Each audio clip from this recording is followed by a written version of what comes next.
one. And we are recording with Matthew Ariat, who came came highly recommended by Dr. Jessica Rose. And seeing as how she's one of my favorite guests, that she is unholy and doesn't give a shit about anything, and that is what I love about her. I figured, well, if Jessica recommends a guest, then they are a good guest for me. And so also this is like the good camera I got summer 2021, I think. And I moved up here to Portland about 2 months ago, and I never set it up again because it was intimidating me because it's scary with a lot of buttons and I don't know how it works. And so I finally like cracked my knuckles the other night and made a big cup of coffee, and I was like, let's fucking do this thing. Let's just suck the dick and let's make this thing work. And I realized it wasn't plugged in, and I plugged it in and it worked. So that goes my whole I'm building it up, but it's at a weird angle instead of in front of me. It's a long story, not important. So this is the first episode with it in a while. And if it looks like I'm not looking at you, it's because the camera's pointing at me.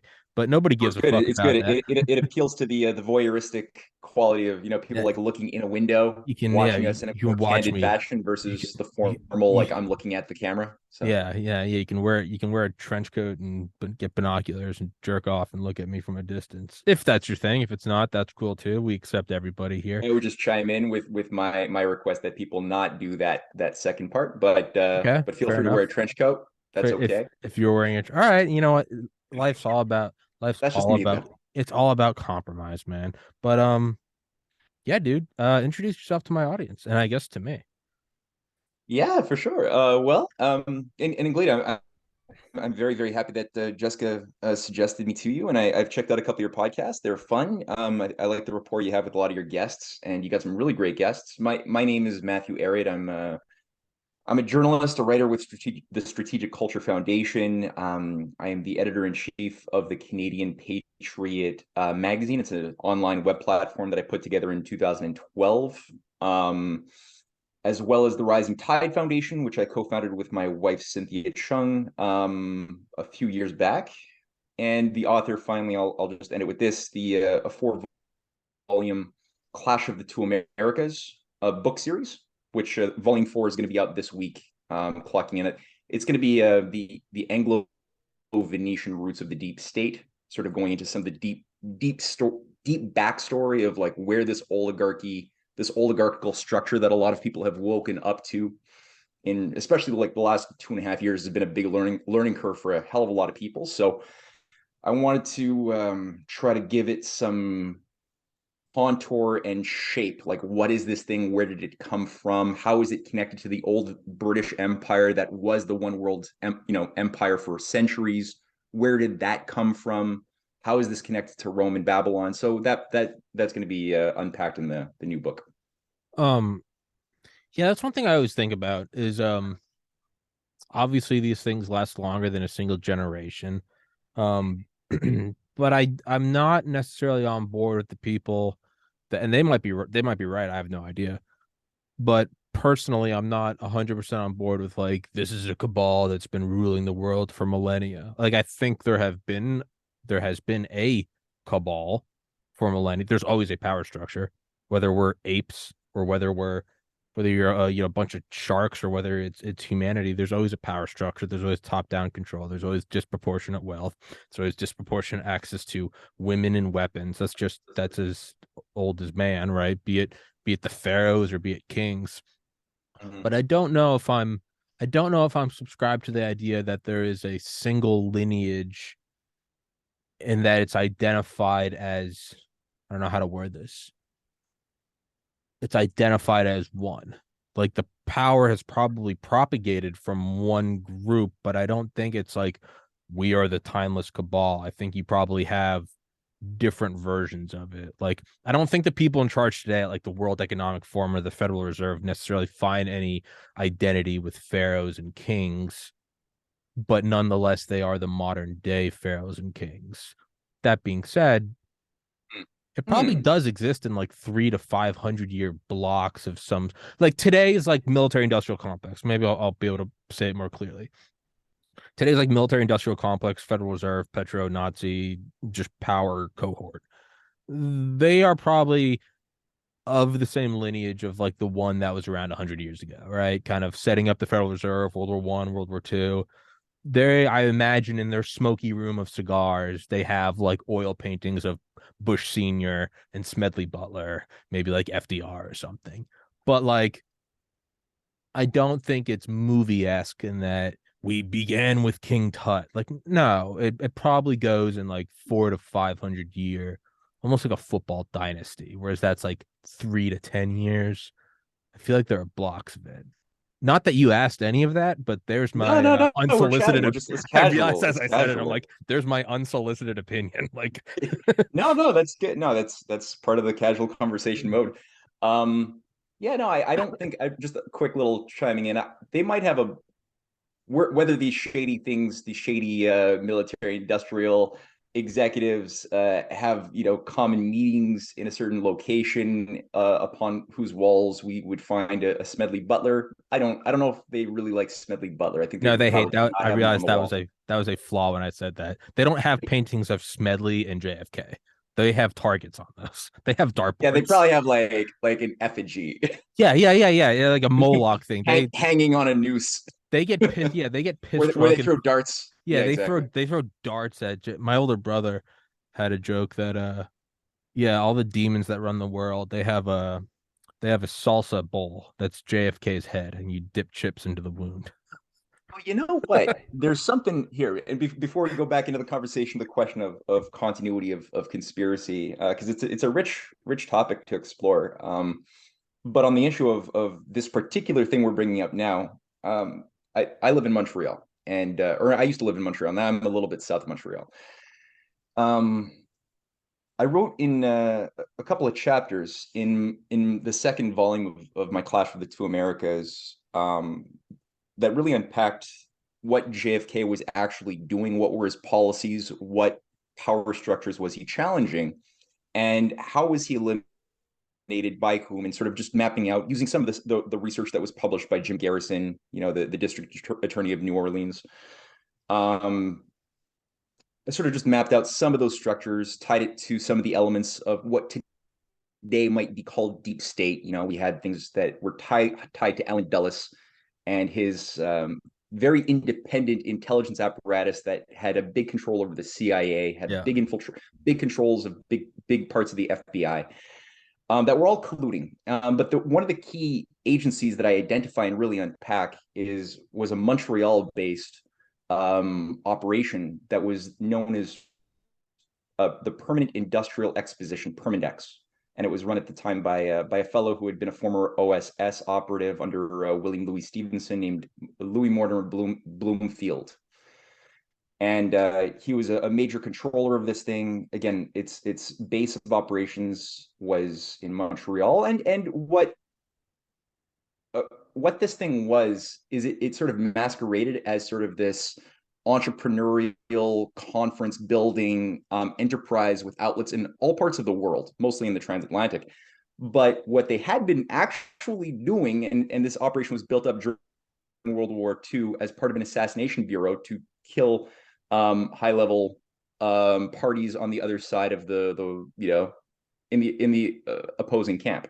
It was never disbanded. It was given a new sort of like bit of lipstick and put to work during the Cold War, integrated with a lot of, ironically, former Nazis and fascists who had formerly been our enemies, who became absorbed into the Western intelligence apparatus by Allen Dulles and others. Reinhard This was known as was it Operation Gladio. yeah, was it Reinhard Galen? Wasn't that one of them? Reinhard Galen's entire apparatus was Yeah, we reconstituted and just put brought him back into right. play, We just controlling brought Eastern him. Europe. Yeah, we just brought him right in, stamped an American flag on it, and we're like, all right, Totally. let bygones be bygones. Yeah, for those who don't know, this is like the top intelligence officer under Hitler, who Yeah, like this guy was like on the inside of the inside. Completely not punished at Nuremberg. They did throw away some lower level yeah, disposables at Nuremberg, yeah, but the higher level operatives in yeah. both Nazi and Italian fascist camps were all absorbed by Western intelligence, including also Japanese I was gonna fascists say too, I would say. Unit 731, Japan, And General exactly, that was Shiro Ishii. Come get on to work over. with. Yeah, Fort Detrick, Maryland. We Yeah, got fuck a nice it. office space for you. Yeah, Bring fuck your it. team. That's sorry to interrupt real quick, but me and my friends were joking last night about, you know how like Seth MacFarlane was supposed to be on one of the planes, the creator of Family Guy was supposed to be on one of the planes that hit the Twin Towers, but he got so shit faced the night before that he missed his flight. That's amazing. No, I Yeah, didn't know so that. we wouldn't have Family Guy. Um, but we were kind of laughing. We're like, man, like, how does that guy ever like tell his kids don't drink or something? Like, I should be dead, but instead I invented Family Guy and I'm worth more money than God. Like, on that note, I mean, what's the takeaway from Paperclip and Gladio? Hey, if you're gonna be evil, be the most evil of the evil. You'll get a job. Everyone just below you will do show trials and hang them so that the public is satisfied. But if you're the top of the top, we'll bring you over in like a gold plated jet and you'll be part of the apparatus. What's the takeaway from that? Sorry, keep going. It's definitely, I mean, I don't know how some of these upper level managers um of the system talk to their kids. And it's like, do they wish that their kids take on the sort of mantle and obligations that they've sold their souls to? I would think that some of them don't want that. I mean, because they probably know that they had to kill something inside of themselves along the way to become the players that they are. And I'm speculating right now, right? Yeah. But I would imagine that there must be something deep down inside, looking at the innocence of a small child that you've brought into this world, that you're like, I would rather not have this kid go through what I particularly went through, as far as, yeah, murdering my innocence and Yeah. engaging in something that oversaw the murder of millions of people in Africa, leading beautiful souls like Martin Luther King Jr. and JFK. I'd rather not have them to, but maybe probably a minority Well, that might be of our those oligarchs who have the call to conscience that scratching away at them. that might be our own projection of humanity. The very Maybe fact that they they've are killed it capable so of doing that. effectively. Yeah, they might have killed it so It effectively might that that's not even a thought. I'm Maybe they're going just one like, yeah, okay, I'm going let's one groom step my kids. I'm let's going one let's make step sure. further and saying that they didn't have to kill shit. It was never there. They are either true believers or just psychopaths. They're like, you and I are having this talk, and they're probably like, what do you mean? I had to kill something. They're like, I Yeah, protected the I don't. empire. They might have that opinion, but I don't subscribe to the popular idea of the psychopath as somebody genetically born with no conscience. I don't. I just don't believe that. I think everybody has at birth like some potential Yeah. to have conscience.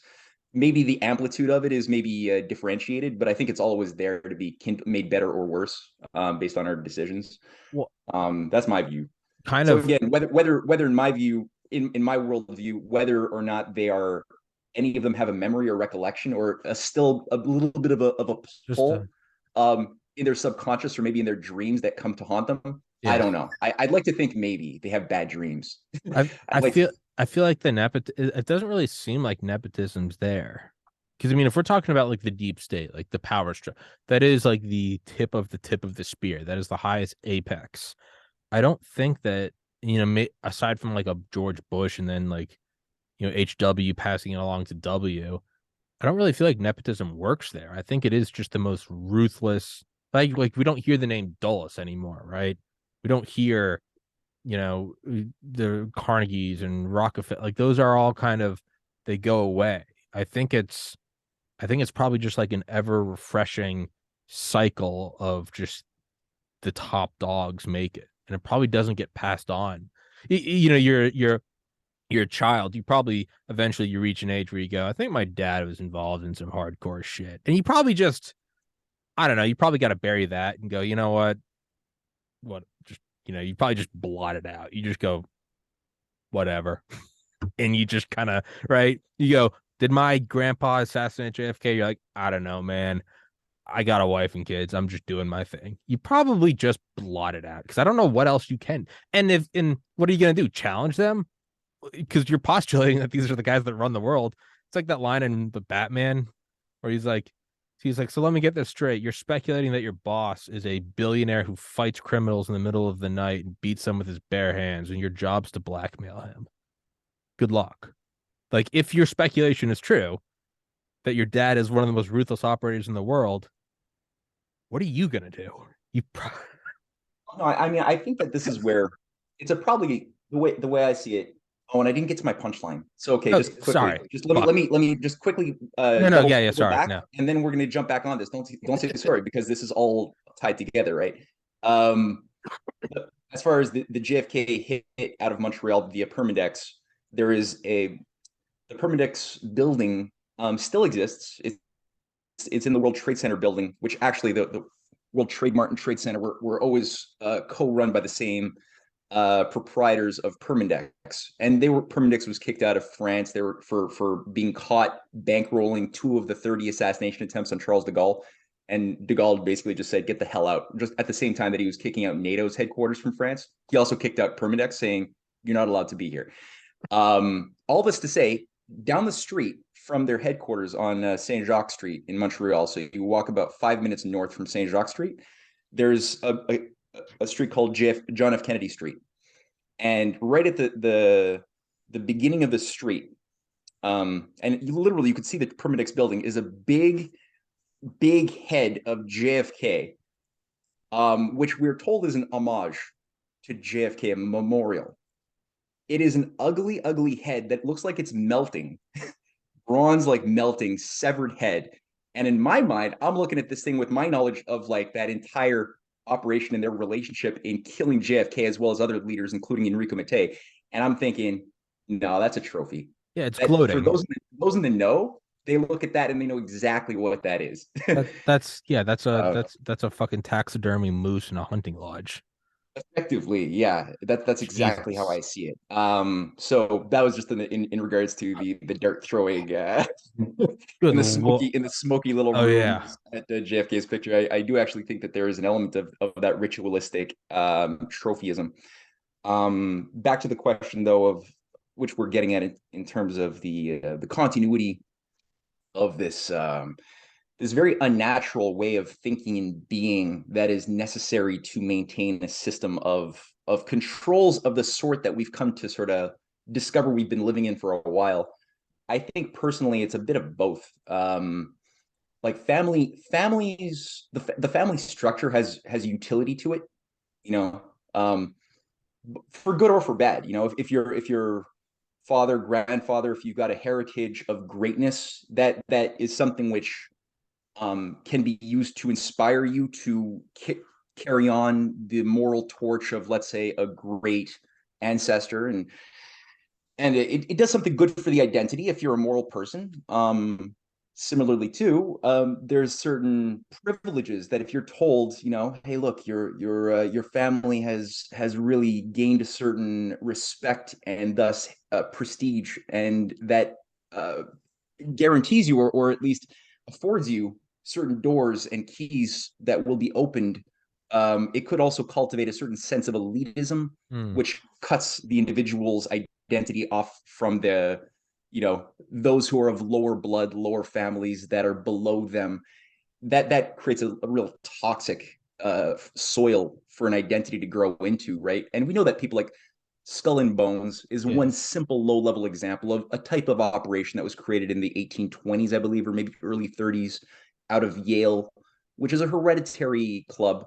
You can't be a member of the club unless your father, grandfather were also members, and then you can get the tap, and then maybe you'll be allowed in.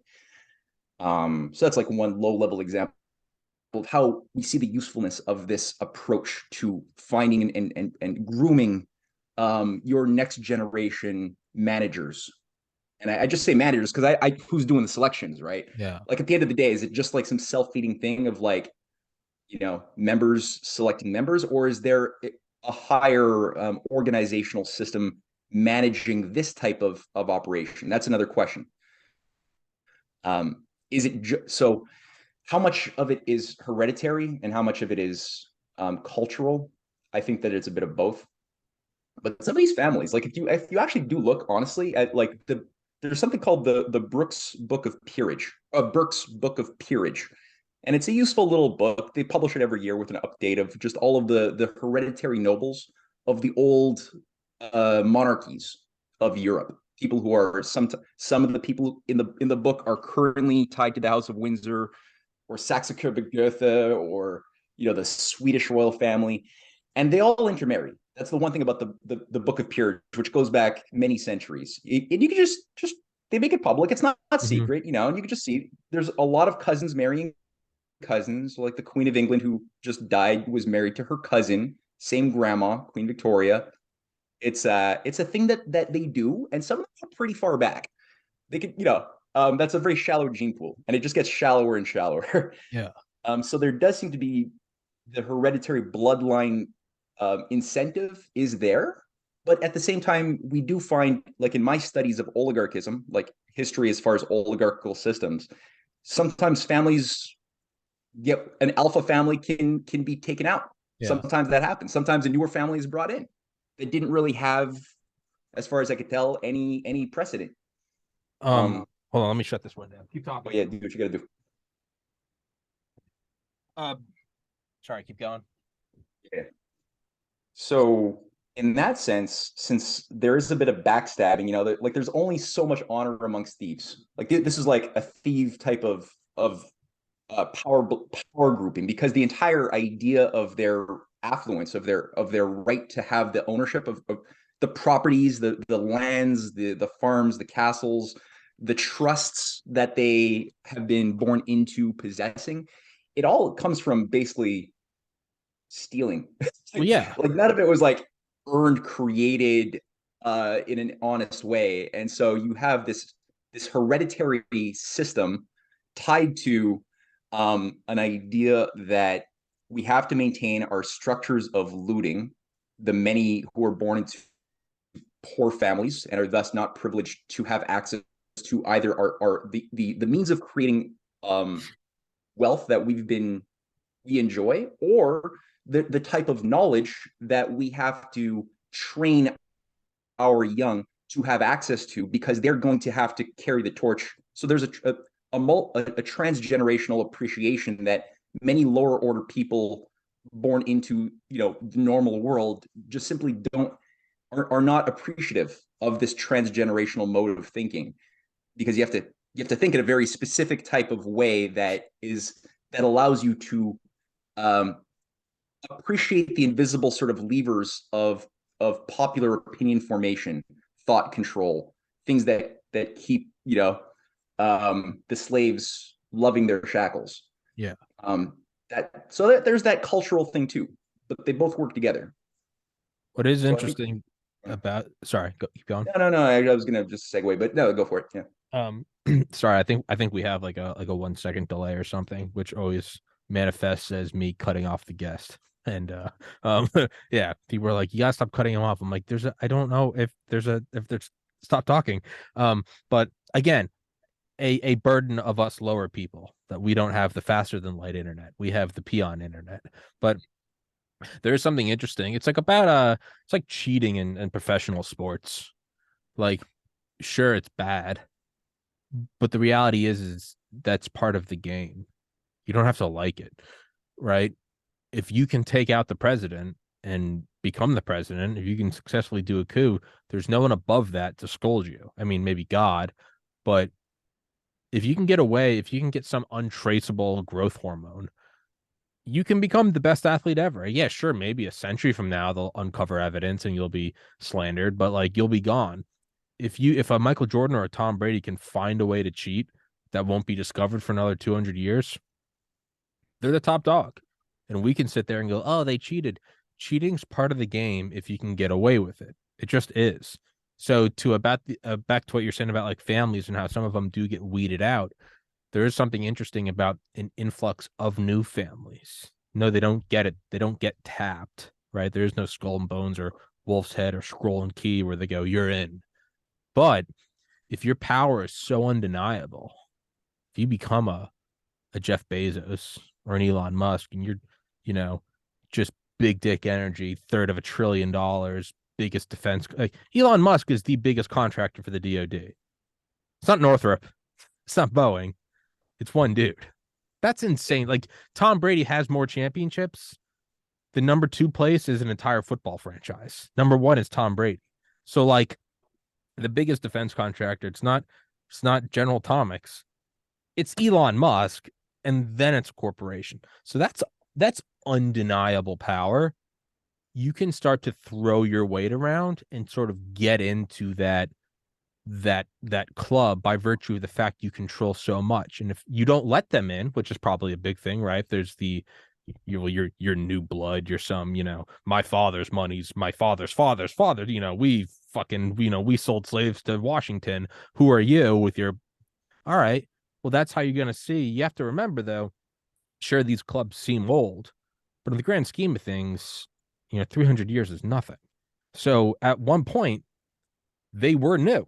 Harvard was founded in like what, 1604 or some shit? Sure, ancient to us. But at one time, just like it is now 2023, at one point it was the new year, 1604. What's this bullshit startup club, Harvard? Don't they know? Well, add enough time and then it becomes ancient and, monolithic and, oh, Harvard. So the new money, Bezos, Musk, really all of Silicon Valley, big tech, we may look at it as these upstarts. But in the year 2600, you might hear the name Zuckerberg in the same way we talk about like a Prescott Bush or a Carnegie or whatever the fuck, or a Remington. He's part of the DuPont family. Like that might be it. So that power is so undeniable that, back to the cheating thing, you might have a bunch of stuffy, Bush descendants being like, they're not one of us. But doesn't if you have so much money, it doesn't matter. True power doesn't ask permission. They just say, "Fuck Wolf's Head. Y'all a bunch of fucking butt fucking losers. Like, we're gonna make our own club." Like, does that make sense? Yeah, I mean, part of it is like there does seem to be like greater and lesser dynastic operatives. Like you have occasionally the granting of a lower uh a, a what I call them is dynastic mercenaries. So Sure. if you've done, like, look at Jacob Rothschild, Yeah. right? Today Jacob Rothschild, he's like a big shit, right? And M Rothschilds and Sons, and he's got a lot of operations, a lot of influence, a lot of money. But people are like, oh, it's a Rothschild conspiracy. At the end of the day, it's the Rothschilds who are out to control the world, and they've enslaved the British Empire after setting up the Bank of England, and they got the royalties of Europe indebted to their system. And it's like, wait a minute, where the actual, like, patriarch of the family that got the ball rolling, so to speak, in the modern age was like Amschel Rothschild, Yeah. who was a coin dealer in the 1740s, a Yeah. coin dealer. Yeah. And he was like, he was commissioned to do certain types of work. He was good at it, and he was given privileges because of his ability to carry out a job. Yeah. He was like, he was made a good money lender. He was told, you got to carry out a certain bit of economic warfare on behalf of your patrons, and we will reward you if you do a good job with your usurious, operations. He did. He got a few little, like, local nobles in debt irreparably, to the point that their possessions were confiscated by their opponents. And he was just like carried up the echelons, and he demonstrated that he, like George Soros, he demonstrated that he didn't have the problem of conscience, to bothering him. He just Just was able to, swat it like a fly. Fuck off. yeah, very, very easy to swat away. And he just had that craving for, just excellence Yeah. at doing your job, regardless of how messed up it was. And at a certain point, he was granted, along with some of these other, what they used to call, Hofjuden, the court Jews. That was a phenomenon that emerged out of the 11th, 12th centuries. The Christian sort of kings had to maintain a veneer of morality, that they weren't carrying out economic warfare immorally against their opponents. So they would utilize they would bring in certain court Jews that in the Talmud there really isn't as much condemnation for the utilization of usury, whereas in, like, Mhm. the Bible or in the Quran, it's a little bit more visceral, like you shouldn't do that. And they would just use these people as their weapons to carry out economic warfare. And so the Rothschilds were just brought in. They were awarded a little dynastic mercenary privilege for, your kids, your grandkids will be also given certain keys that open doors, as long as they continue the family business, and follow certain rules. They can't just do whatever they want to do. They still have to follow certain rules. And at the end of the day, like, are they ultimately flushable if political expedience demands it to be so, that one or more branches of the family be flushed? Yeah, they're ultimately flushable. We saw it with the emergence of Nazism Mm-hmm. in the 1930s and 40s. You know, it's like the Nazis were soft on the Rothschilds, but they were still not friendly. They still confiscated Rothschild property all over Germany. Ultimately, and the Rothschilds, were they happy about the rise of, like, the selection of Nazi fascism as the enforcement ideology of the New World Order that was being brought online back in those days? No, they weren't generally happy about that. They would have preferred a different flavor of fascism that didn't have quite that Hitlerian veneer to it. They would have preferred a Mussolini fascism or something else as something that would be a little bit more accommodating to their desires. But they were flushable. So I think that at the end of the day, there does seem to be um, dynastic powers, but there are new bloods. And I think part of the thing that's of use would be to look at, because in terms of like the question of meritocracy, like, can you, based on your own creative energy and merit, as you just illustrated with the personality traits exhibited by some of these figures you outlined. Not that I really think that Elon Musk is his own man, nor do I think that Jeff Bezos is a great genius. I think that personally that they're cardboard cutouts Oh, used by well, by that's part of the thing, is to make it look like it's just you. Tom yeah, Brady didn't win a yeah, single yeah. championship. He was part of a team, but publicly we go Tom Brady. Yeah, yeah. Well, same thing for Bill Gates. Like, I don't think in my analysis that Bill Gates, I think he's a very controlled cardboard cutout of a personality. I don't think he's a genius. I think he was selected early on as a tool, even by, uh, probably when he was even a teenager. He was selected, and his father has high level connections, as you probably know, to the whole Planned Parenthood, Rockefeller But apparatus. don't Yeah. forget, and Bezos' dad and grandpa, they're like old DARPA guys. Yeah, all of these guys have high level, nasty connections to the machine. Just look Uh, slightly under the, like, let's just peek under the, and it's DARPA.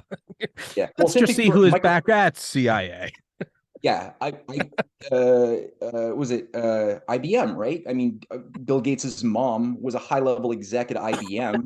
They wanted to bring desktop computing into every household, and I think that there was somebody in the PR bureau who was like, you know what, the knowledge of what we did by supplying the Nazis With with Hallmark all the machines. infrastructure for their death camps.